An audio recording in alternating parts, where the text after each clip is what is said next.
Yes, sir. Good to see you, sir.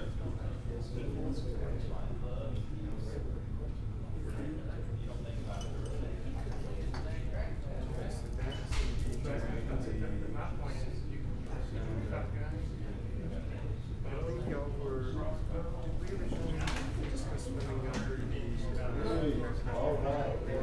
That's what. I told you. Right. So I think that's so that meeting regarding American Rescue Plan related items is and then the appropriations committee, which might be where you're requesting additional funds. So the fact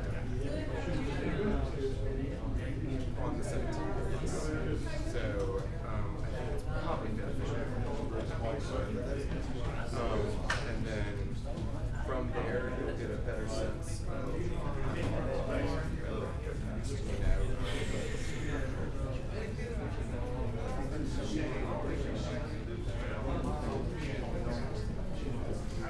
so that will be passed, but given that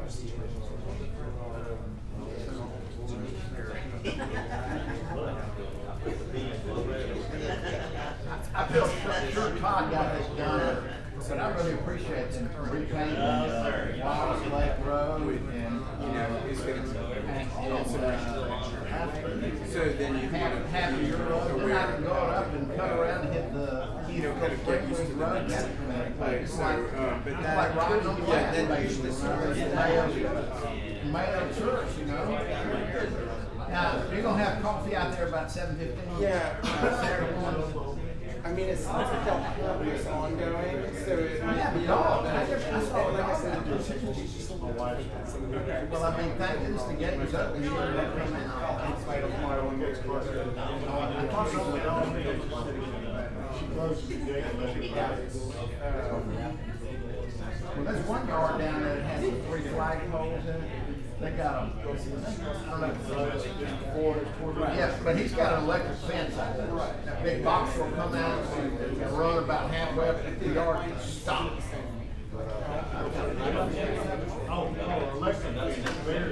Yeah, one of those. Yeah, I mean, so when that dog, you'll hear it just start going out there, it's getting right up out there. I'm not my bike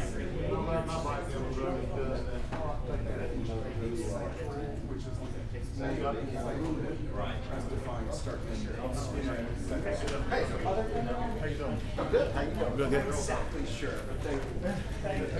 You know, if these public defenders are in the courtroom, then we can get the docket along. But they just come to these meetings, you know, that's why CCC's over there. They come to public meetings to be defending criminals and get them on.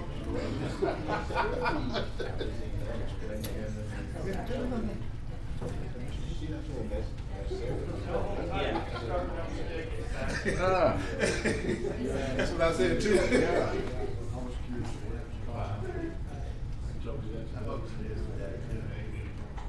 I think it's gonna be fun for me, no matter what's happening.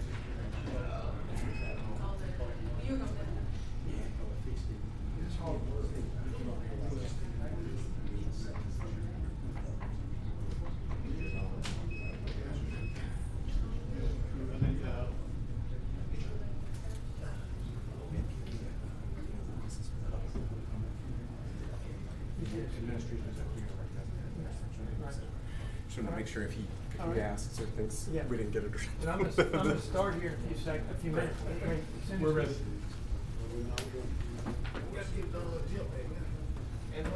Order no forms, no public speaking forms. Do we need a couple more? I don't have any more. On your agenda, you refresh. Yeah, you want agenda forms. So, yes, motion and a second. We have a copy of your own.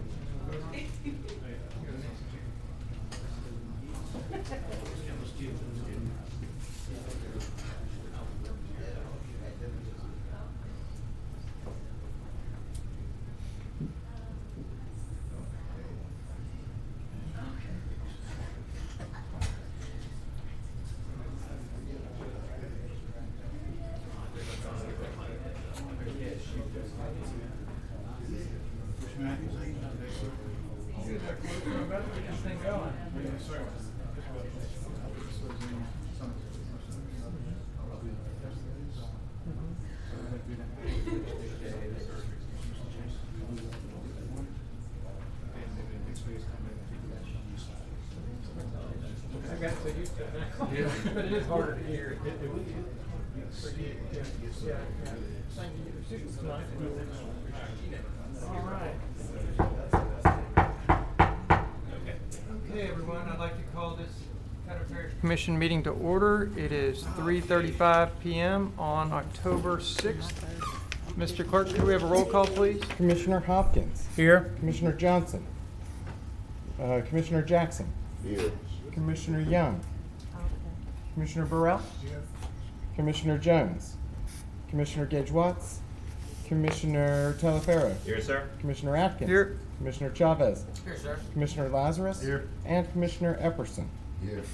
All right, counting, as of now, I guess I'm counting 9 of 12 members present and 3 absent. Okay, thank you, Mr. Clerk. Commissioner, let's see, Commissioner Jackson, could I impose upon you to say the invocation, please? And Commissioner Telefero, would you lead us in the pledge? All stand, please. All hearts and minds are clear and at ease to the Lord in prayer. God, we thank you for this day. God, we thank you for life, for health, and for strength. We thank you for bringing us here to do the work of the people and do your will. Lord, we ask that you guide our decisions and guide us in our daily walk. Lord, we do these things in honor of you. These are many of the blessings we ask. In Jesus' name we pray. Amen. Amen. All face the flag. Civilians, place your hand over our heart. Military and first responders may render a traditional hand of brow salute. Remember our POWs and MIAs as we recite the pledge. I pledge allegiance to the flag of the United States of America and to the republic for which it stands, one nation, under God, indivisible, with liberty and justice for all. Thank you, Commissioner Jackson. Thank you, Commissioner Telefero. Mr. Clerk, do we have any agenda additions? There is one potential agenda addition today, and if you refresh your digital agenda, you should see that. It's the potential addition of a special resolution acknowledging October as the Filipino American Heritage Month. President, I'd like to make a motion to expand the agenda and add that addition. Okay, do we have a motion? We have a motion from Commissioner Chavez, a second from Commissioner Burrell to expand the agenda to include the motion that was just read by the clerk. We need to open the floor for a public hearing. So I'd now like to open the floor to the public hearing. Is there anyone that would like to speak in favor of or in opposition to expanding the agenda to include this issue? Seeing no one, I'll close the floor and ask for a vote of the body. Please vote. Yes. All right, that motion carries with 9 in support and none in opposition. That item will now be placed under the section for special resolutions on your agenda. What number will that be? It'll become 8.3. 8.3. Since it's not on my agenda, please remind us when that time comes. Yes, sir. All right, and that brings us to citizens' comments, where citizens who wish to address the commission on any issue other than zoning are asked to fill out a comment card located in the chamber foyer, and they're able to return it to the president or myself. Individual comments are limited to 3 minutes. I don't see any comment requests here. I know that we do have a guest or two in the audience who may be speaking at a later point in the meeting, but I don't have any requests for public comments at this time. Okay, thank you, Mr. Clerk. That brings us to visitors. We don't have any scheduled visitors under this section. Again, there are some visitors who may speak in a different section, but not this section today. That will bring us then to the next section, which is adopting the regular session. Move to adopt the regular session from Second. September We have a 22nd. motion by Commissioner Johnson, a second by Commissioner Epperson to adopt the regular session minutes. Any comments necessary? Let's vote.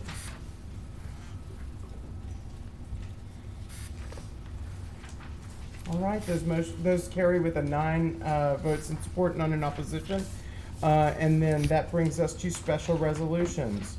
Would you like me to read the 3 special resolutions Motion that you to have today? approve or- without presentation. Second.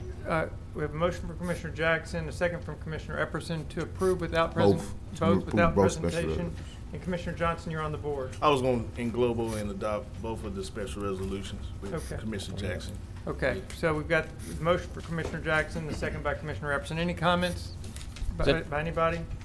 Is that 2 or 3? That's 3. 3? Okay. All three? All three, is that correct, Yes. Commissioner Jackson? Okay. All right, let's vote, please.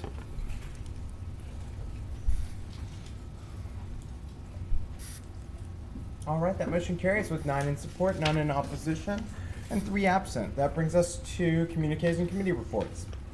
Okay, please get on the board, anyone who has a communique or a committee report. And of course, we also, in this section, I'm sorry, we do have the administrative response to information requests from commissioners as well. All right, I see no commissioners on the board. Dr. Wilson, do you have? Yes, sir, I do. Good afternoon, Commissioners. Hope everyone's doing well today. In response to a request I received yesterday from Commissioner Roy Burrell, we did invite Mr. Lynn Coleman here today to talk a little bit about his perspective of what's going on with the ball field at the with the stadium at the ball field at the Fairground Park. I mean at the State Fair Park. So, Mr. Coleman is here to kind of talk to us a little bit about what his perception is on that issue. Okay. And I yield to Mr. Burrell, Commissioner Burrell? Thank you, Mr. President. I did ask the administration if they would make contact with Dr. White Yes, sir.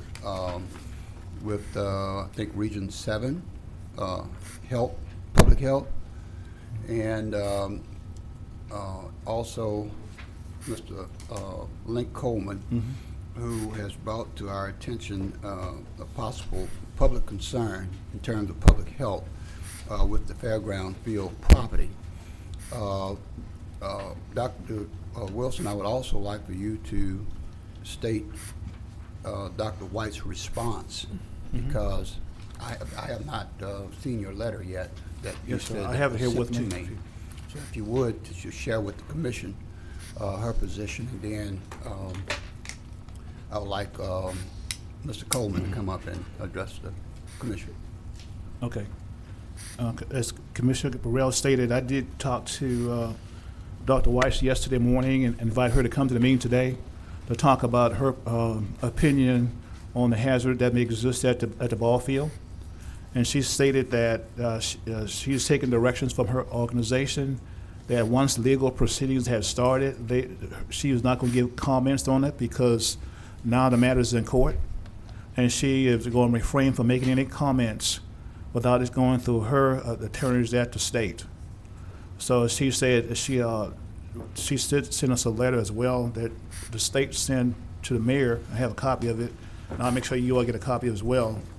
This letter is addressed from the Louisiana Department of Health to Mayor Perkins and the demolition of the fairground field, possible hazardous issues.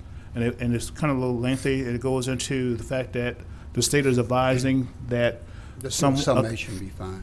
Pardon me? Summation would be fine. Yeah, that a consultant be brought in to guide them through the process of removing all of the hazardous waste before the demolition proceeds.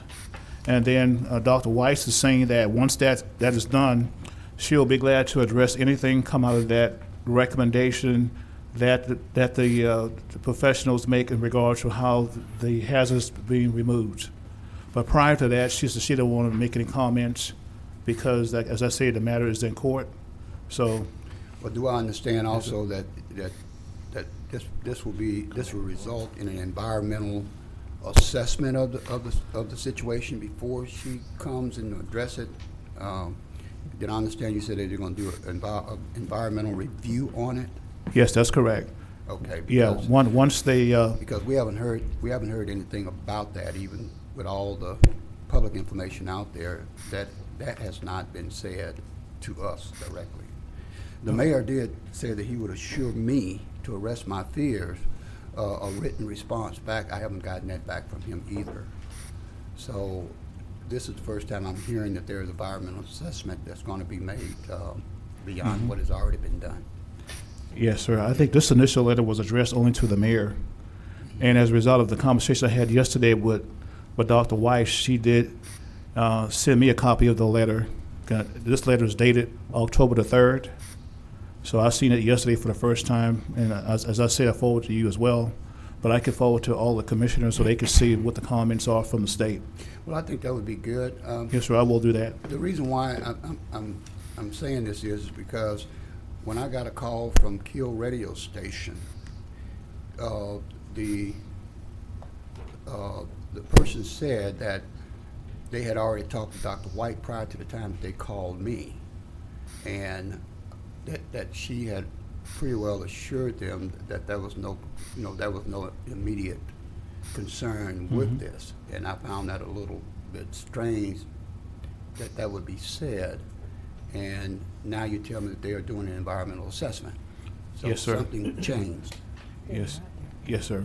Out of abundance of caution, I believe, because the issue was raised, they took the approach that it should be under the advice of a professional, a hazardous removal specialist regarding the matter. And typically, what we typically do, Commissioner Burrell, when we had a Selma building, for example, and that was dormant for many years, pigeons were going in and out. We contracted with Jones Brothers, the hazardous removal firm, and they have all the hazardous waste removed first. Then we went to proceed with our renovation. So that's what we would typically do as the parish of Caddo. But, the city perhaps did it differently. I'm not condemning what they did at all. I'm just telling you how we proceed when we do it. Okay. So I just think that's the best approach to take regarding eliminating the hazard altogether. Okay, well, we can call Mr. Yes, Mr. Coleman, could you please come to the podium?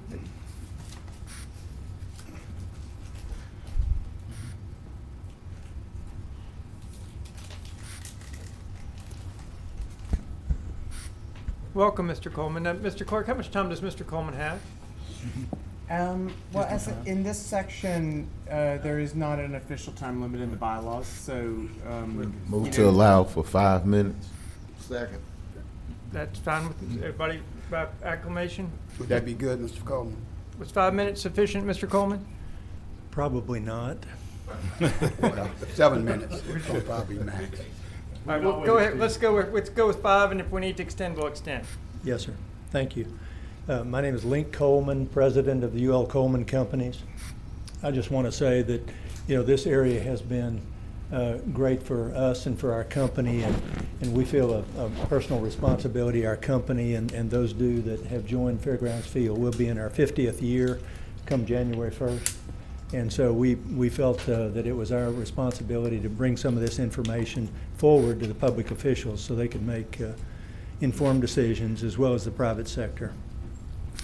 Let me clear the air that we have no financial interest other than seeing our community do better.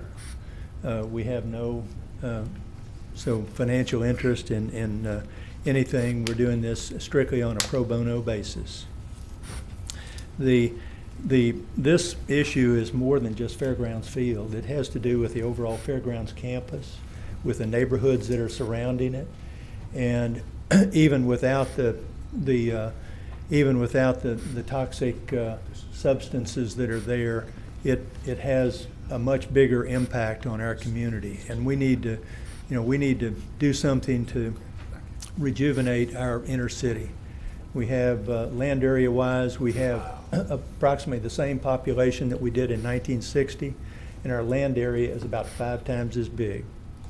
We had just in Shreveport alone, we had approximately 10 years ago $1.5 billion of deferred maintenance in terms of streets, water systems, and sewer systems. Today that's probably over $2 billion.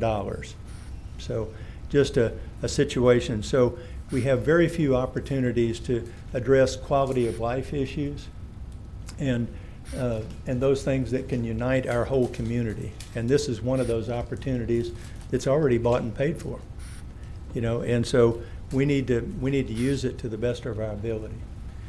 So as far as the background, just to let you know, we found out, as well as some of the private sector did, in late July, that the city was contemplating tearing this facility down. We've been questioned, for instance, well, why didn't you find out earlier? Well, we reached out to a number of people, Commissioner Burrell, Representative Sam Jenkins, and it was in their district, and they didn't even know about it until, I'm going to say, almost mid-September. And so, you know, so not only did the public not know about it, but many of the people in the governmental level did not know about it. When we contacted the city, you know, to find out what was going on with respect to tearing down the stadium, we asked them, what are the issues? They said, well, it's structurally unsound. It has water penetration problems. They said it's more expensive to build, to renovate than it is to build new. And we don't have anything to use it for. You know, what are we going to use it for? And so, you know, some of the feedback that we got is that that it's, you know, we thought our only options were to either tear it down or let it sit there and deteriorate. And so we immediately contacted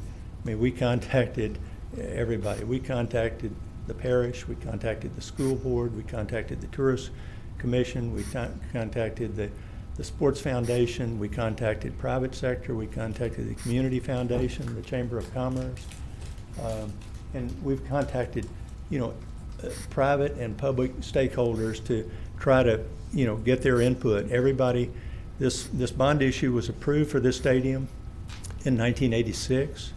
There was a bond issue, city bond issue in 2019 that had $1 million for the demolition of the stadium, and the voters turned that down.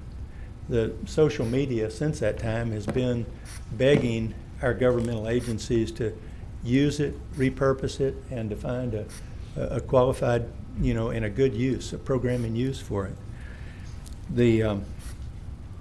So we found out in talking with contractors, the building is structurally sound.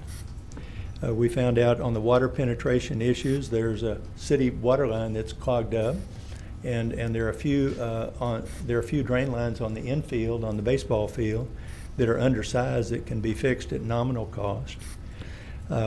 We contacted. A motion from Commissioner Motion for Burrell for maximum 5 more more. minutes. You're gonna have to speed it up, Lane. And a second by, was it Commissioner Lazarus? Okay, is this okay by acclamation? Seeing no one in dissent, carry on, Mr. Coleman. Yes. We contacted Mr. Chris Coe, who's the architect that's been hired to do the Joe D. Wagner building, the renovation, and he met with the mayor, and so we had a very good meeting, thought it was very positive. He assured the mayor that it was structurally sound, that we could address the water penetration issues, that the matter of renovation was much less expensive than building new.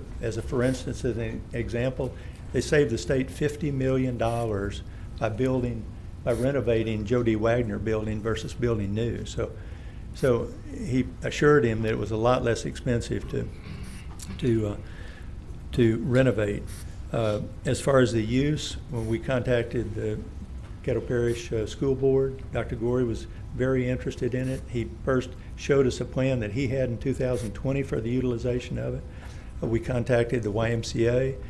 They were interested in it. We contacted private sector groups. I told you that we've already contacted the Tourist Bureau and the Sports Commission. We contacted Pastor Denny Duran that has Evangel in their church, and they're very interested in it. I mean, he rolled out a list. We contacted of things that could be done. We contacted John Lowe. Some of you may know him. He was the longtime county agent for Northwest Louisiana for some 40 plus years, and has been working with the State Fair for 58 years now. And just, I mean, had a lot of things that could be brought out to help the inner city area, the communities, and that. So we tried to answer every, need and concern that the city had, do this in a very positive way. And so we were trying to make this a win for everybody. And so what we requested is a 6-month pause so that we could put together a funding formula with a combination of public and private money. We could prepare plans. obtain prices, put together a funding method for not only the initial work, but for the ongoing operation. And then we could also have a solid programming plan so that, you know, all that was laid out and very clear to everyone. During the course of this process, and we ask that this is not done in a silo at all. It's done with all the stakeholders at the table. And we, believe it or not, there are a few egos that are involved and along the way. And so our goal was to get everybody together, and you know, we sometimes call it checking their egos at the door, and just being able to talk and communicate, because that solves a lot of problems. And so that was our goal. During this process, we found out that the city had, over the last few years, had contracted with a group called United Bat Control. And they're a group that is based in Los Angeles that they do not only bat removal, but remediation all over the country.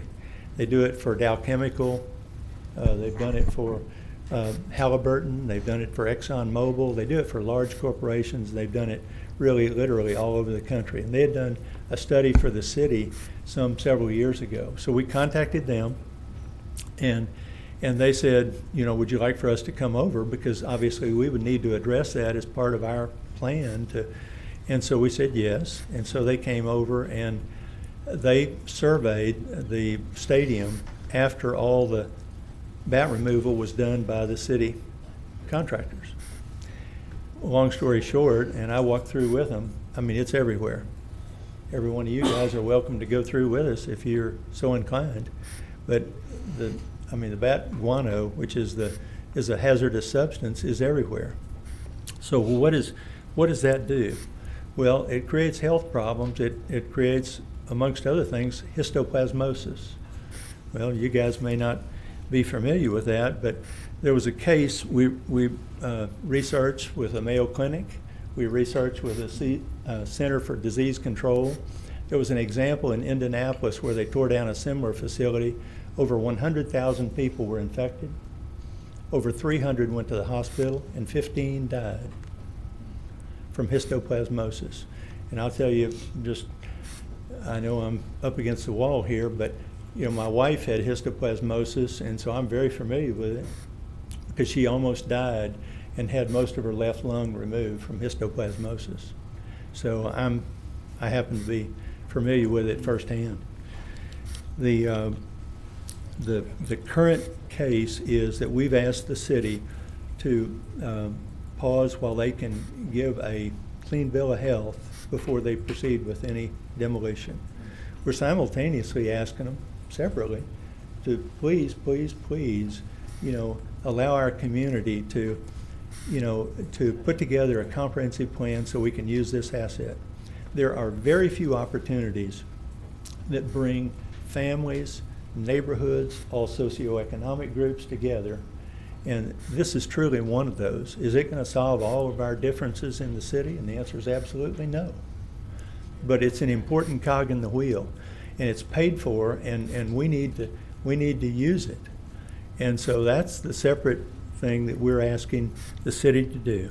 So the case is asking them, the current case, which was filed on Friday afternoon late, and so it was asking the city to pause and clean the site up before any demolition, because they're jeopardizing. You got 300,000 to 500,000 people that are going to be coming to the state fair. Mr. Coleman, your time has expired. Are there any questions for Mr. Coleman before? I can summarize just in about a minute or two if you'll give me that time. Well, I think can you wrap up in 30 seconds? I think we know the message here. I think you've done a good job of explaining the situation. Okay. The city actions, we heard from the architect from the city that they've not done anything on any of the health aspects. They didn't do anything. They testified yesterday that they had not done anything, and so that was as of Tuesday. So we're asking that the commission support a resolution to reach out to the health departments because we've contacted Dr. White long before it ever went to court. And we couldn't get her to return telephone calls or work with us. So we're asking, obviously the governmental agencies have a lot stronger requests than the private sector can give. So we're asking that you have some kind of a resolution to help. And, I would just summarize by saying this is a win for everybody. I think it's a political win for all the governmental agencies, the mayor, the city council, every governmental agency that touches it. I don't think it's a negative for anybody. We're not trying to point fingers at anybody. And this is truly, there's a common denominator for all of us, and that's our children and our sports. And this can help us to bring those things together. So Thank you, Mr. we're asking this to help unite our city. So I'm open for questions. Thank you for indulging me to Yes, present sir. more information than you.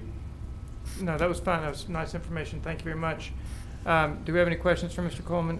We've got people on the board, I think, for communiques maybe. So if you've got a question for Mr. Coleman, just raise your hand. Go ahead, Commissioner Jackson. Yes, thank you, Mr. President. Yes, sir. Mr. Coleman, thank you for coming down. My email to you, and I've been keeping up with the email traffic, and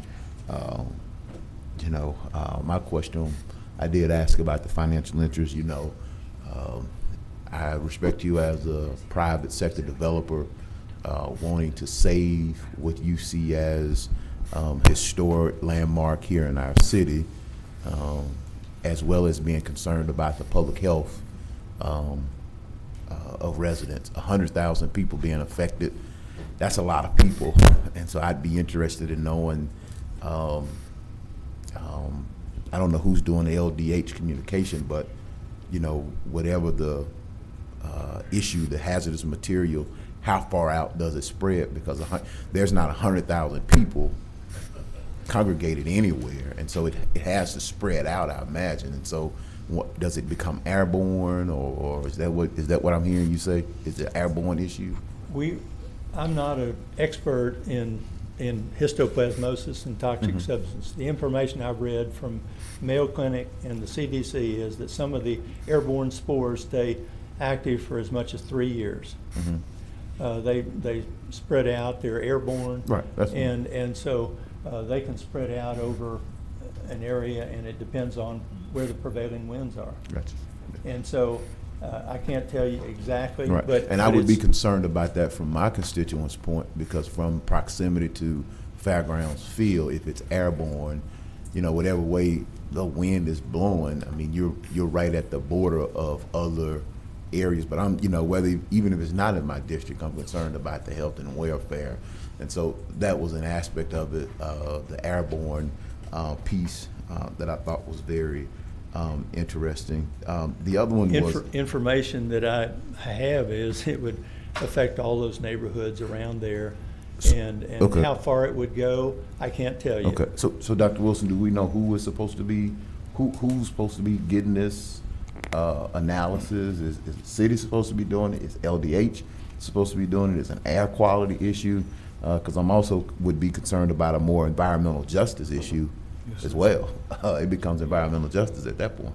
I think initially it starts with the city Okay. and hiring a contractor Okay. to do a hazardous mitigation plan Okay. for the hazardous material. Gotcha. And then the key is to control it so it doesn't become airborne. Okay. So that plan is being worked out. The city is hiring someone private to do that. Gotcha.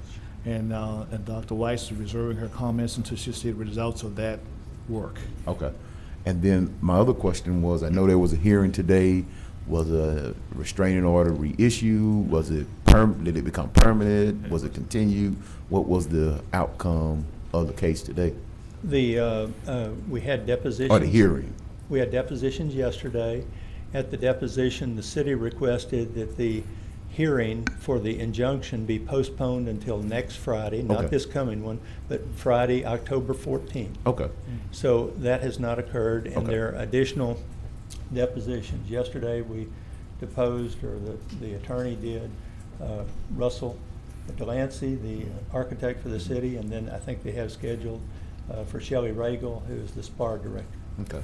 Again, those would be my concerns and my questions or comments out there. Again, I appreciate you as a private developer for seeking an interest in this.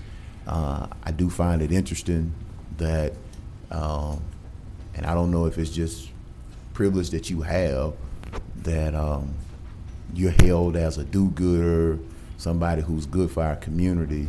But I want you to know that my question to you was not any ill intent. It was to clarify that there are people in this community who are only after doing what's right for this community. I'm a sworn elected official, sworn an oath, and as you may be aware, I'm dealing with a situation, 114 Texas, a demolition, where the city wouldn't cooperate, wouldn't support the owner, and subsequently somehow a fire got set down there, and somehow in my advocacy, I got accused of having a financial interest in it, or questioned about if I had financial interest in it. Not because I'm just a elected official serving my constituents, both business and residential, but looking out for the best interests of this community. And so I think more people need to step up to do those type of things, because we have assets here. We don't always have to depend on people from out of town to come in. I've always said that Superman isn't coming.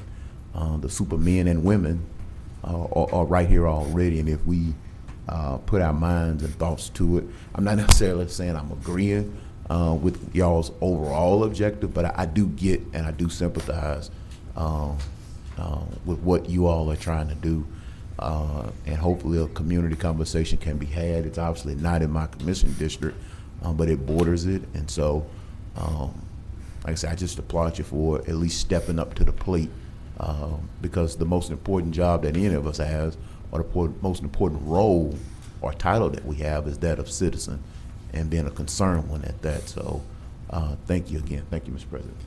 May I just answer sure. that?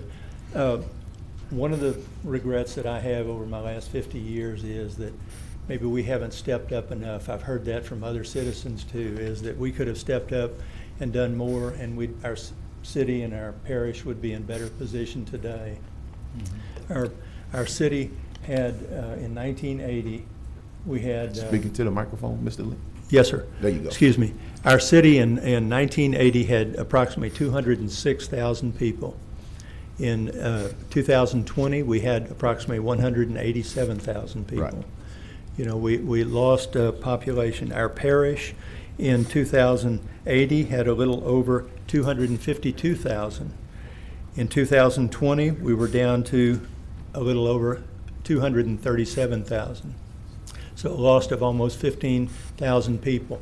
People are voting with their feet. Yes, sir. And so the reason our group, Friends of Fairground Field, are coming forward is because people are voting with their feet, and we've got to do something different. Right. The out-migration. There may be some more questions. Sorry, Commissioner Jackson. No. I mean, I applaud you. I agree with you 100%, and I don't know if we can say it loud enough that we need an all hands on deck approach to some of the things our city and parish are facing. I do like to hear you say we need to rejuvenate in the city limits, because I just had that conversation with our administration yesterday about rejuvenating the inner core. So goes the city of Shreveport, so goes the parish of Caddo. And I don't want to see us in a situation like some other urban areas. Just look to the east, Jackson, Mississippi. Everybody abandoned the inner city, and now they can't afford to even manage the infrastructure, and that is slowly being seen here. And so don't want to get into again, I'm applauding you on what you're doing, and I think maybe having you down to have more conversations about this and taking these things serious is what we do need. So thank you. Well, I think there are a lot of things that we can do, and I've driven through Sunset Acres recently, Werner Park, Ingleside, Queensboro. I mean, there are a lot of houses that are boarded up. There are a lot of houses that are abandoned. We desperately need to rejuvenate our inner city. There are ways to do it. It's being done around the country. The Urban Land Institute has offered to come and help pro bono. Let me see if there's any other questions for Mr. Coleman. Anyone else? Mr. Coleman, thank you very much, and thank you for your leadership here, and thanks for what you're doing to help our community. We appreciate you. Thank you for Thank you, letting me sir. present Mr. President. and exceed your time limit. Yeah, I just want to just wrap it up. I do appreciate you coming down, Mr. Coleman. I have addressed this to the mayor. The mayor gave me an assurance that he would give me a written response back to defray my, allay my fears of the public health situation. But I have not yet gotten anything back, and I was glad to hear Dr. Wilson say that they're doing an environmental assessment or study or whatever they're doing, hopefully from the health department, because this is serious. You know, after I read the mayoral report, I sent it to about 75, almost 100 people that's in position to just let them know that this exists, and everybody has a responsibility, all the way from the local to our congressmen. They know about it, and it was only to bring awareness once a situation like this get exposed. I have people, I call them common people, they're just in the neighborhood over in Queensboro last night. They say, oh, well, I heard about that I may be able to catch a disease or something from this place I hear. They live right next to it. We have the state, we have the Louisiana State Museum right there next door. We have the fire department right next door. We have Willis Knighton right there next door. We have Fair Park right there next door, and we have all the communities around Queensboro, Warner Park, Ingleside. All those people are right there in that vicinity. So if we have no concern, I'll be the first one to say, tear the sucker down. You know, if we can't reuse it, but if not, then we have to look at the public health first, and then we look at the issue of revitalization. Thank you, Mr. President. Thank you. Thank you, Mr. Coleman. Thank you for coming down. Thank you, ladies and gentlemen. Commissioner Epperson. Yes, sir, on the communiques, I have a letter dated October 5th, 2022. I'd like to read in the record. Reference cross unit, alternate unit, Wells, Haynesville zone, Reservoir 8, Greenwood, Wascom Field, Caddo Parish, Louisiana. To whom it may concern, please know that I am a resident and proud homeowner since 1986 at 7393 Waterwood Drive, Greenwood, Louisiana, 71033. I have enjoyed the sleepy town atmosphere, as Greenwood is affectionately called by many of us residents. Unfortunately, that idea is changing to something I am not so proud of and have great concern. Listed below are some of my concerns. The entrance and exit of Waterwood Drive is often at snail pace due to the big trucks and heavy machinery that must travel on my street in order to attend to the business at hand, therefore posing a problem for me to timely and expeditiously exit or enter on my street at times. This, of course, for me as a senior citizen, depending on the circumstances, can cause problems. Another concern is that the street sometimes has debris such as dust and mud depending on the weather and the business at hand, thus having an impact on the condition of Waterwood Drive. One of my greatest concerns is health and environmental effects that this venture, and she's speaking of the oil and gas drilling operation, could affect, that this venture might ultimately pose on us as the citizens of Waterwood and the town of Greenwood itself. Thank you so much for looking into this matter as it affects all of us as it pertains to health and well-being of all the citizens of Greenwood. Sincerely, Shirley S. Lampkin, 7393 Waterwood Drive, Greenwood, Louisiana, 71033. Want to read that into the record. And Mr. Clerk, I think I forwarded that to you if you could submit it to all the other commissioners. Also, is Mr. Weaver in today? He's Dr. not. Ward's- I see Mr. Ward. You don't have to get up, Mr. Ward. Just want to tell you the concerns from citizens relative to some issues that was taken care of by Mr. James Hankin, the South Camp Director, and Mr. McCoy, the foreman, relative to Mr. Malone and Mr. Love. So they want to convey their appreciation for the work that they're doing resolving those problems.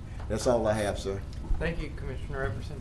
And thank you for pointing out the positive things that the Public Works so often does on behalf of our citizens. Commissioner Chavez. Thank you, President.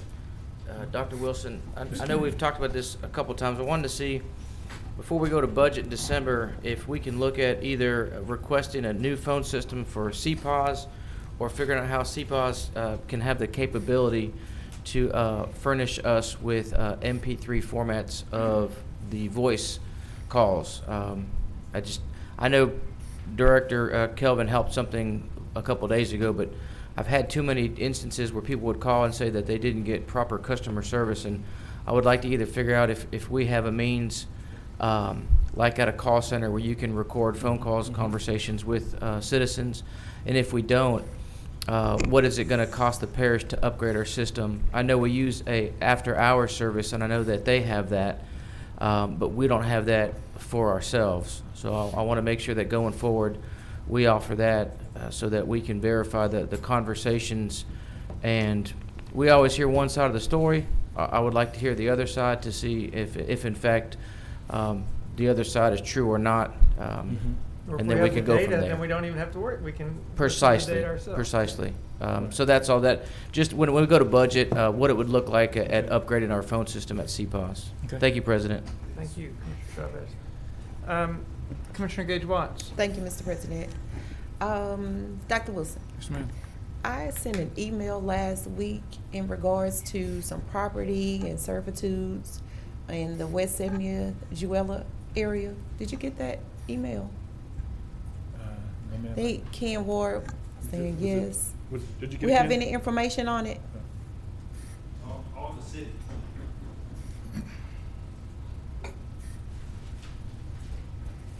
Yeah, I recall seeing the Commissioner Watts. And the Thank Public you. Works responded to it already. Yes, ma'am. We've seen those. We've communicated with the Public Works Director of the city. He didn't have any information on it to share with us. He did say that they were working on it, but he didn't have anything to share with us. Okay. Yes, ma'am. All right. Thank Yeah, you. Yes. Thank you. Thank you, Ken. I don't see anyone. I see Director Wesley over there. I just wanted to say thank you for all of the assistance with National Night Out. It was a success. Had a lot of people who came out, were very entertained by all of the activities that were provided by our Parks and Rec. You're doing a great job in helping us with those community initiatives, so I just wanted to thank you publicly, you and your staff. That's it, Dr. Wilson, thank you. That's it, Mr. President. Thank you. Commissioner Jackson. Yeah, Dr. Wilson, I have requested some information on the wheelchair ramp program. Are we ready to share? Okay. Hold on for a second. Okay. Yes, sir. Go ahead. Yes, sir. We've asked Ms. Wright to provide us information and come and give you information on the wheelchair ramp program. The Caddo Council on Aging is administering that program for us. So far, we've gotten a few requests, and they're continuing to advertise that program, but she is willing to come give a presentation. Okay, because I don't necessarily need a presentation. I just need to know. I'm just asking, how is it going? Is it in progress? Yeah, I don't need to. Well, it's going well. It's I mean, progressing. do we have any facts, figures, numbers, data? That's all I'm looking for. I'm not looking for a presentation. Well, I just spoke to her today. She was Okay. out of the office, and so she's supposed to provide Yeah. us the detail. That's what I placed in. If I could get that information Okay. on, just a quick, easy status update on where things stand, and I'll ask the chairman, long range chairman. Yes.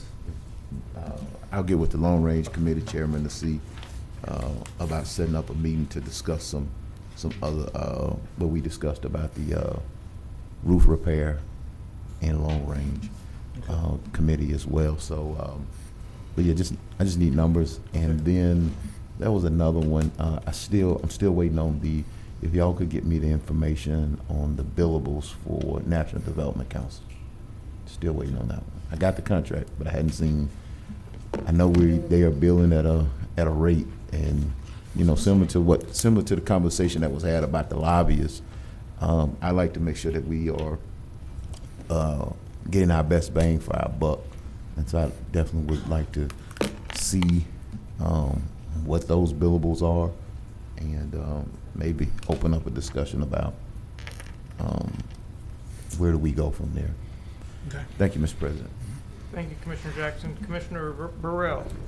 Just one other thing, Dr. Wilson, when I sent that email out to everyone, and I put a PS under there to please forward it to our congressman, because there was something there pertaining to them. I did not have their information to forward that letter on to the senators and also Congressman Johnson, who actually represent the fairground.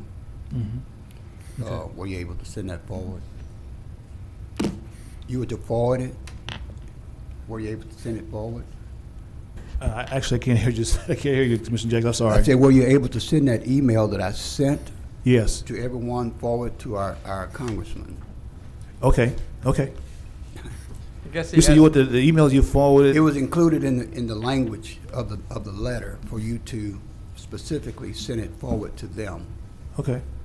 Because the state fair, I'm on the state fair board, and they said that they had been trying to get them to meet with them to on issues there at the state fair, and they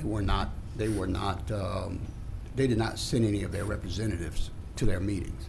So I asked in the letter if you know, for them to come to a meeting, and that we would possibly be sponsoring a resolution in support of them working with us out at the state fair, because it's all of our state fair.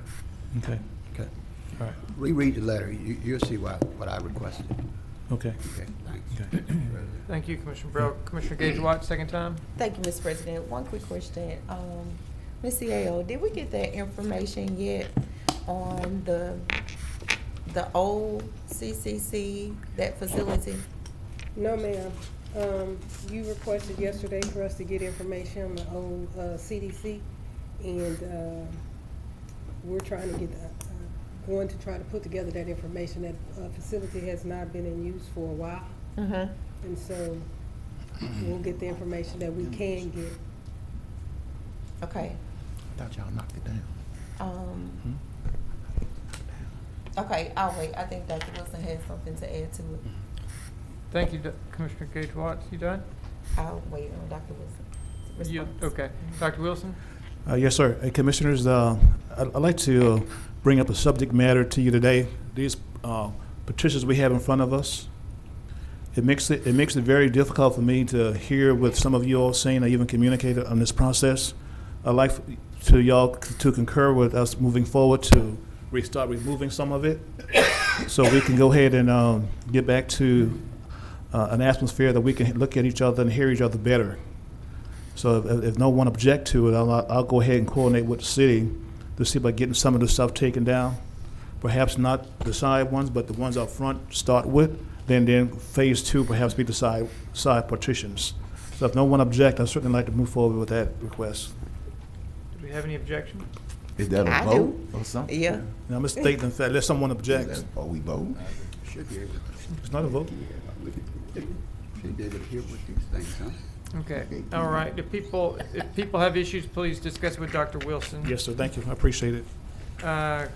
Commissioner Epperson. So I'll just state my objection Okay. now or after. Why don't you just take it up with Dr. Wilson? Let's It's see. written all over your face. Okay, so I'm sorry, I thought Dr. Wilson's response was in response to the facility. Go ahead. You still have the floor. So, I asked about their facility if the other commissioners are not aware, but we've had a lot of conversations about the overcrowding in CCC, the issues that we're having at Juvenile Detention Center as well. And I know that Caddo Parish has a facility that is not close in this area, but if we're looking for a space for overflows or, you know, the people who cannot be released, I just want to look into that facility to see if it can be renovated and repurposed for that. Yeah. Commissioner Gage, what facility are you referring to? Okay. He said what? He said what are you referring to? It's the old CDC. Oh, it's toned down. Is that the same as Fort Wade? Fort Wade is Man, in you the talk about process. the old the Fort Wade facility? Kevin Yes. can provide information on it. Yes, man, that's been torn Kevin, down. Kevin will Okay. comment. Yes. We didn't have that The old information. Fort Wade, Yes. A year ago. it's been demolished. Okay. That's what we were asking in our call with Commissioner Teleferro in our meeting. It Okay. was a So huge it's no safety longer in hazard and horrible existence. condition, and it would have cost 10 times what it would cost to build new to renovate that to current specs. So we were having a lot of issues, so we just had it demolished. So, Kevin, while you're here, is Yes, that the ma'am. only facility that we have in the area, in Caddo? The only vacant facility we currently have right now is the regional lab, and that is it. It's not a jail. And it's 5,000 square feet. It's not big at all. Yeah. Okay, And that's the only vacant one we have. okay. Yeah. Commissioner, I'll ponder on that. Yes, ma'am. Operations Okay. would be an issue also. yeah, Commissioner. Thank you. Yes, ma'am. Commissioner Watts? Yes. Yes, sir. Yeah, we did meet last week, Wednesday, over at the work release facility to talk about the overcrowding of CCC. Yes. And it is overcrowded. They currently have 1,520 inmates. Design capacity is 1,070. And the city jail right now is being used as the overflow for any persons that they can't be held at CCC. Right. And I got that information as well. Yes, ma'am. Utilizing that facility because Yes. it's well So- capable of handling it for an overflow.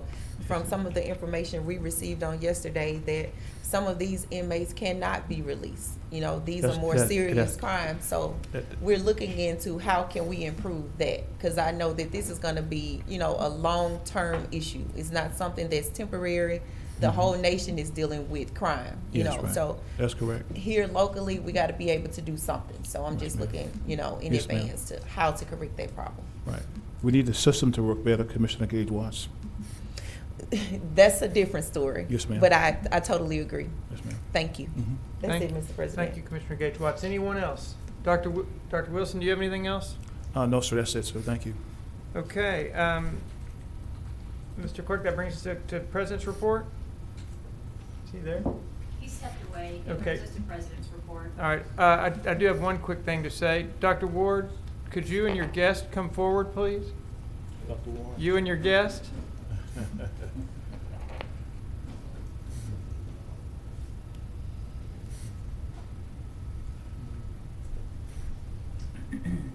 Please have your guest introduce himself so we can welcome him to the commission. My name's Carson Ward. Karsten? Carson. Carson. Well, welcome, Carson. What year are you at Loyola? Next year I'll be at Loyola. I'll be a freshman. Ah, so you're just looking ahead. Yes, sir. I'm at Southfield School right now. Wow. I'm an 8th grader. Good deal. You know, I know a guy who went to Southfield School from K4 through 12th grade, first grade twice, and that was this guy. Welcome, Carson. We're glad to have you. Thinking about sending him back, Carson. Thank you, Dr. Ward. Thank you. Yes, sir. Okay, Michelle, we're ready. Okay, that moves us to public hearing on ordinances. Ordinance number 6259 of 2022, an ordinance amending the budget of estimated revenues and expenditures from the Riverboat Fund and the Oil and Gas Fund to provide an additional appropriation for the summer program and to otherwise provide with respect thereto. All right. Speaking to a mic. I'd like to open the floor for a public hearing on item 12-1. Is there anyone in the audience who'd like to speak for or against item 12-1? If so, please come to the podium. Seeing no one, the public hearing is closed. Next Okay, item. Now we don't have any zoning ordinances for final passage, so we move to ordinances for final passage.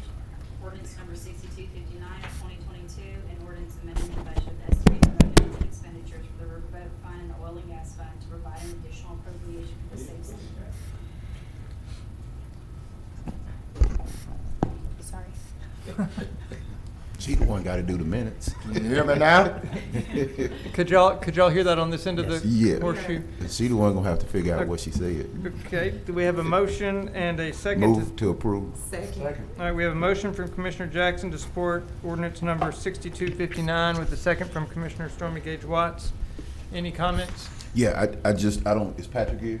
Yes. If we could just make sure that we, temper the expenses on this round. I don't know how much, per group y'all are putting out, but, you know, try to make this batch or this piece last to the end of the year. I know we have a lot of groups want to do a lot of things, but if we can kind of rein them in a little bit and be a little bit more, I guess the word is, would it be judicious or frugal or whatever, conservative? Yeah, we can limit it per event. Yep. Cap it per event. Yep, yep. So that's it. Thank you, Mr. President. Thank you, Commissioner Jackson. Let's vote, please. Voting on item 6259, ordinance number 6259.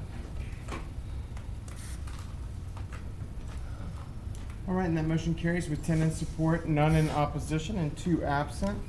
That brings us to zoning ordinances for introduction by title. We have none scheduled for today, so we can move forward to ordinances for introduction by title, where we have 16.1, introducing ordinance number 6161 of 2020. And that is an ordinance amending the 2022 budget of estimated revenues and expenditures for the Economic Development Fund to carry over the 2021 appropriation for the African American Chamber of Commerce and to otherwise provide with respect thereto, from Commissioner Jackson. The next item we have in this section is the introduction of ordinance number 6162 of 2022. That's an ordinance granting approval for an additional septic system at 153 Monique Drive in Shreveport, Louisiana, and otherwise providing with respect thereto, and that is from Commissioner Atkins. That brings us now to work session minutes. So moved.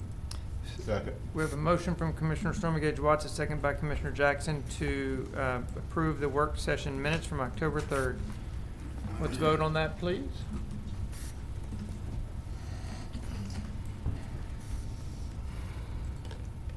All right, that motion carries with 10 in support, none in opposition, and 2 absent. That brings us now to resolutions, where resolution number 46 is before you for consideration today. That is a resolution to provide an annual certification to the State of Louisiana Department of Transportation and Development. Move to adopt resolution number 46. Second. We have a motion to adopt resolution number 46 from Commissioner Johnson with a second from Commissioner Hopkins. Commissioner Johnson, any comment? No.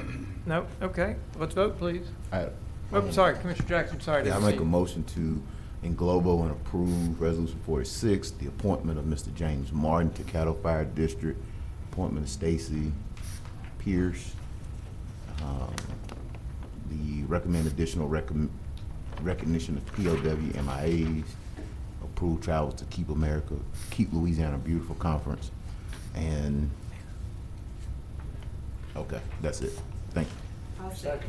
All right, we have a motion from Commissioner Jackson, a second from Commissioner Stormy Gage Watts to approve items 18.1, 20.1, 20.2, 20.3, and 20.4. Is that correct, Commissioner Jackson? Yes. All right, any comments? No, sir. Okay. Seeing no one on the board, let's vote.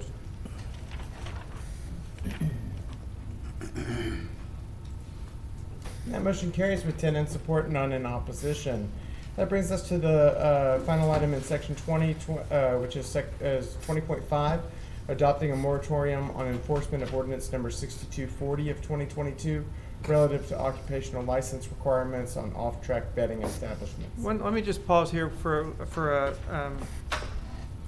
an organizational comment. We don't seem to have, I know that usually we have at the end of the agenda citizens' comments. I don't see it on this, but I think there's a couple, I have 2 cards where citizens are going to want to speak. So does that come after? It's on the agenda. It comes after 22. communiques and committee reports. It's on your digital agenda, Oh. but somehow it's not on the print version. Okay, I'm working So, off the yeah. print version. Sorry, I'm an old school guy. No, Um, no, it was our fault for not catching it when we printed them. So sorry about that, but it is on the official agenda. Okay, I just didn't want everybody rushing out too soon. Okay, I haven't refreshed this. So where are we? We are on. Adopt a moratorium. Okay, thank you. Any, there's Commissioner Chavez.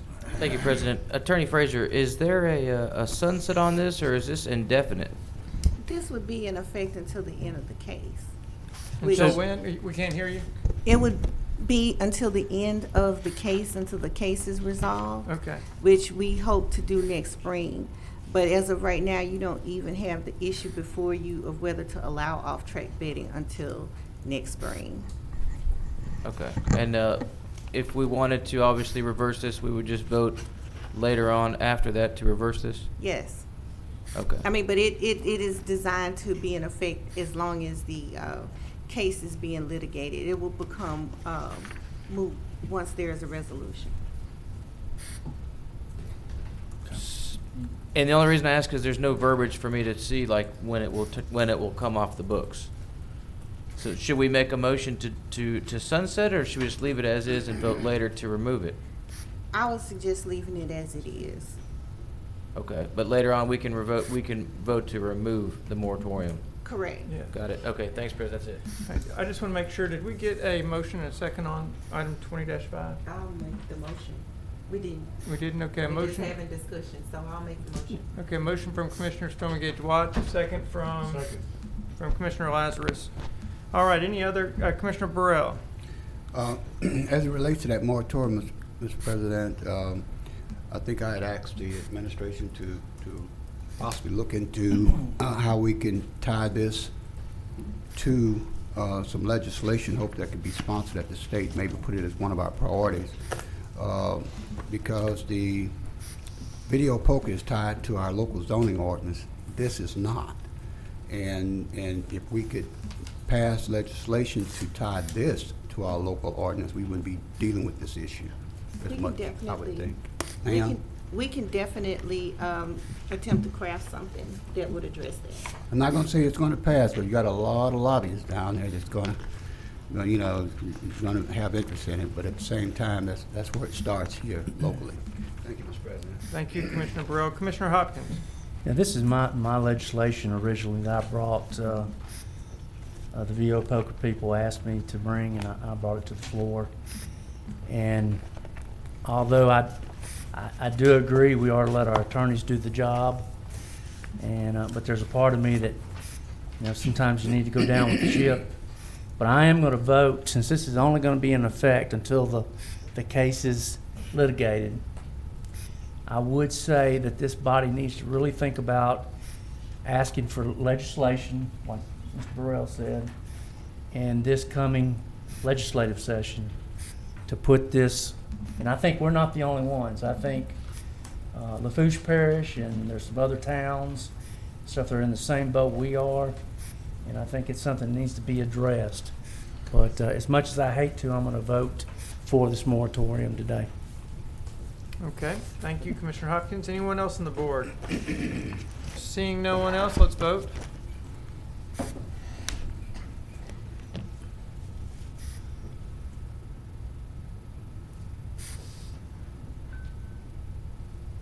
Commissioners Everson and Gage Watts. I did. Let's hit her again. That's no problem.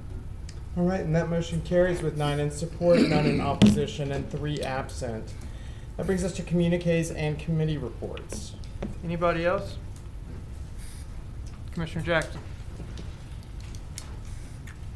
Thank you, Mr. President. Dr. Wilson, Whoa.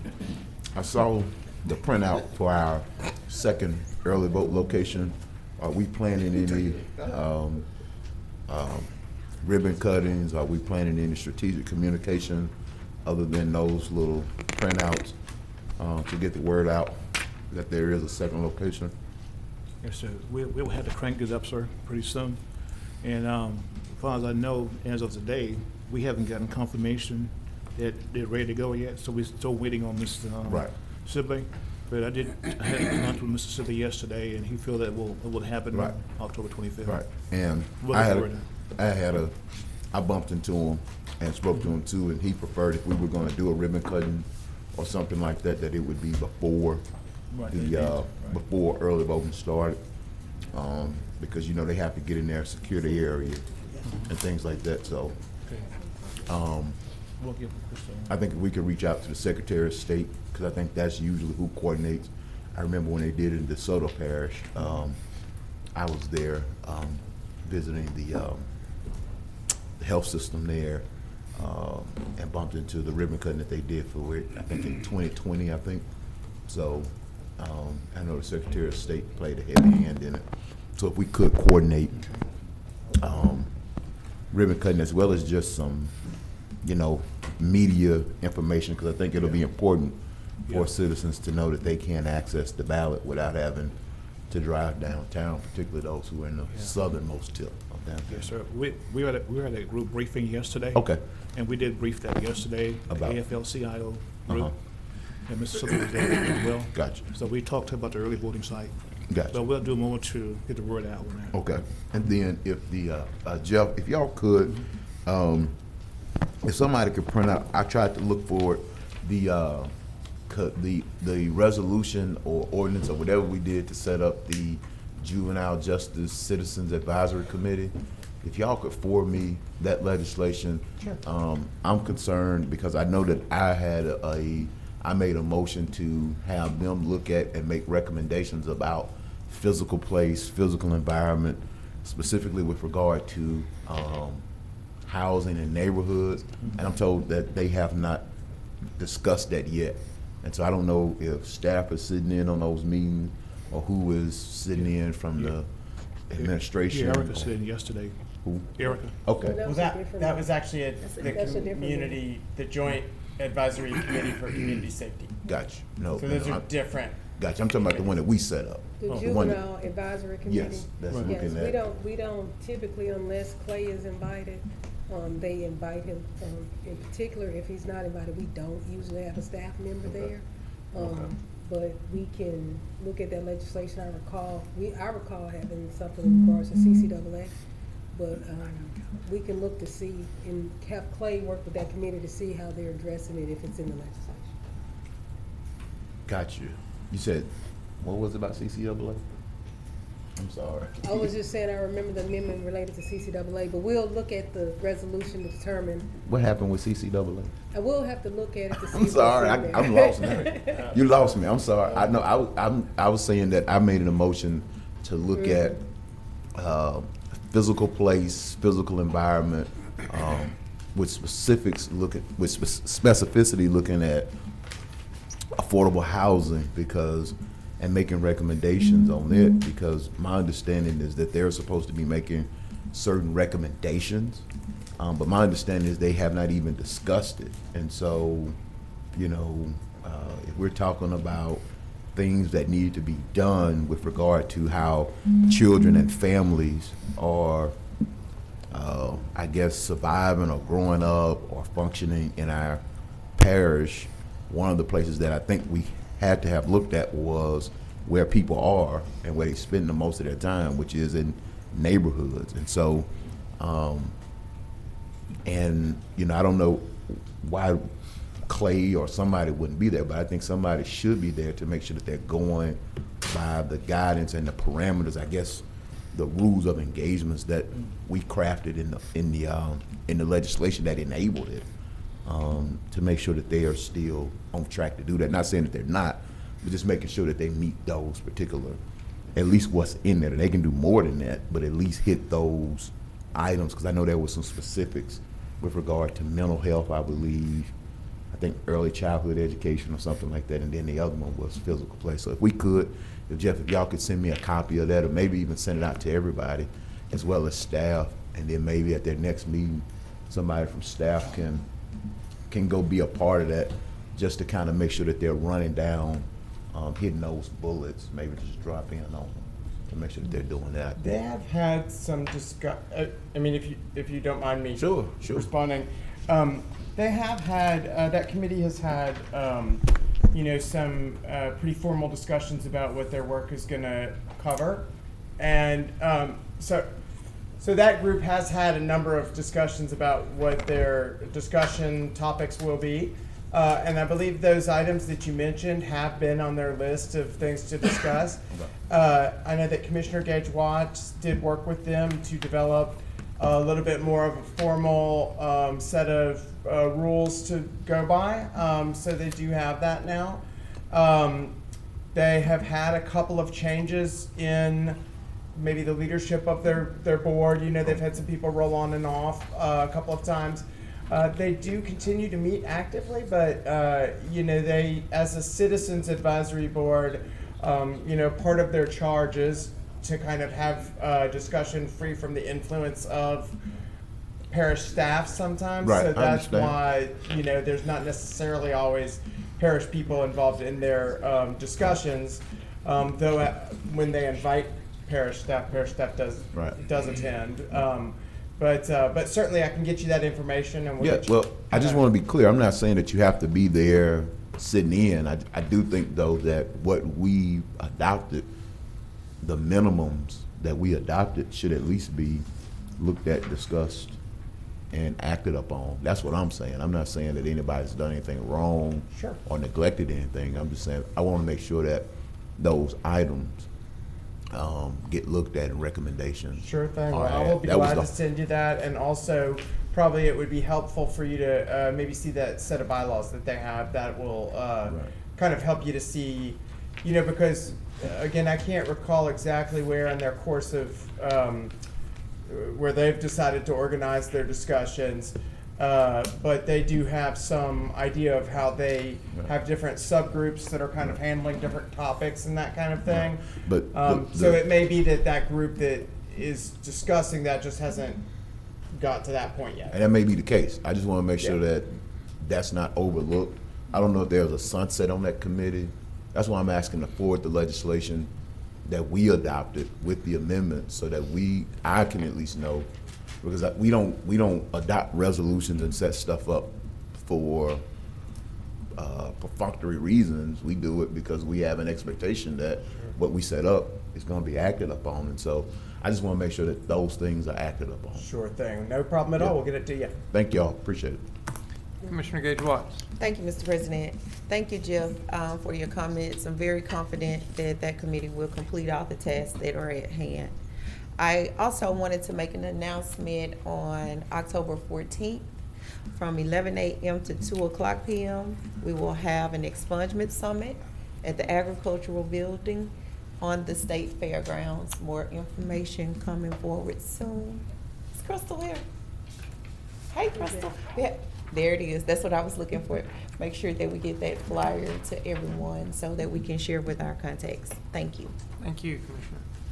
All right, seeing no one else on the board, anybody, is that it? All right, let's move on to citizens' comments. Is that right, Mr. Clerk? That is correct. We're at citizens' comments, late arrivals, and again, there are forms in the lobby if anyone would like to fill them out and submit them here to my left. At this point, I believe we've received 2, and I think those have been submitted to the president. Okay, well, first up, we'll ask Mr. Walter D. White to come to the podium. Welcome, Mr. White. Let me compliment your handwriting. It is, it's lovely. I wish I could write this well. Well, thank you. I come here today with my son to bring to your attention a project that we've been dealing with for a number of months. It's 2218B with the zoning board to move our property from R17 to RA. We were in support of an individual who lives close to us who did the same thing, and we were in support of that. We're curious why ours wasn't already, and speaking with the parish assistant attorney, he said, well, there's some forms you can take care of and pay an appropriate sum, and things work. And so we did that. And there was a zoning board vote, as I understand it, that approved it, and somehow it stopped there. And I don't know why. I have heard there's some misgivings from some that, well, this could happen or that could happen. And so let me just address this. My wife and I bought this property in 1998 to 2000. It's adjacent to our home. We had small children. I wanted them to learn that nobody ever drowned in sweat, and it's good to have hard work. And so we had a barn, and we loaded it with animals, and we bought land, and they learned to hunt, and they learned to fish, they learned to harvest firewood. We watched trees grow.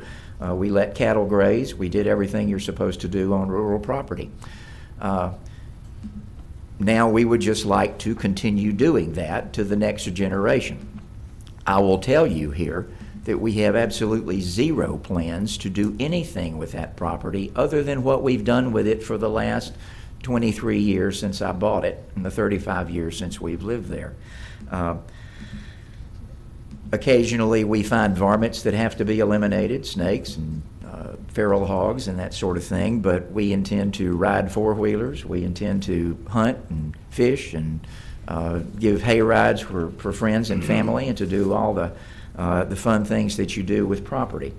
We would like to see this proceed to an appropriate end. When someone said, well, there may be a trailer park put on this, I believe there's already one down the road, and I was against it, but it happened anyway. But I would tell my neighbors that I would never do something like that to you with my property. That is, if you drive through the one that's there and get out and walk along the fence, you won't be very pleased. But no, we intend to do nothing with that. I would like for it to please be changed to RA, and I will appreciate your consideration in making that happen. Does anybody have any questions of me? Thank you very much. We're in public comment, so we can't ask questions. Thank you very much. Thank you very much, Mr. White. Mr. White. I'm just going to caveat on what was already said, strictly by pointing out some of the irony of the situation here. On August 8th, on 4 August, Commissioner Johnson endorsed 22-11-P, which during the Parish Zoning Board did receive opposition from citizens in order to change R17 to RA, literally right down the street within 500 feet of the property in question. On it presently exists, still to this day, a trailer, yet no opposition was made. So some of the irony for being less than 500 feet and being less than a month and a half distant from 22-11-P's approval on 4 August to 22-18's denial, which had no citizens' opposition during the Parish Zoning Board's meeting. It was deferred. It was attempted to be denied and attempted to be deferred by Commissioner Johnson, which is woods. It's irony at best. I think the question should be asked why. I think it should be addressed, and I think it should be brought back for consideration. Inventing problems that don't exist is an interesting method, but is unneeded and not correct. There is no trailer park going in, nor is there plans to have some. As was noted last time, it's not a trailer park, it's a mobile home location, and we would like to see that, we would like to see it rechanged to RA. I do want to note and caveat on something that was previously said by another presenter. I can't see my time, I don't know how long I have. Caddo Parish is seeing a reduction in growth since 2011. Some of this parish board's oldest members were literally elected at the rough time frame that the drop began. So for the last decade, you have seen a rough decrease of 1,700 rough personnel in this parish across the board.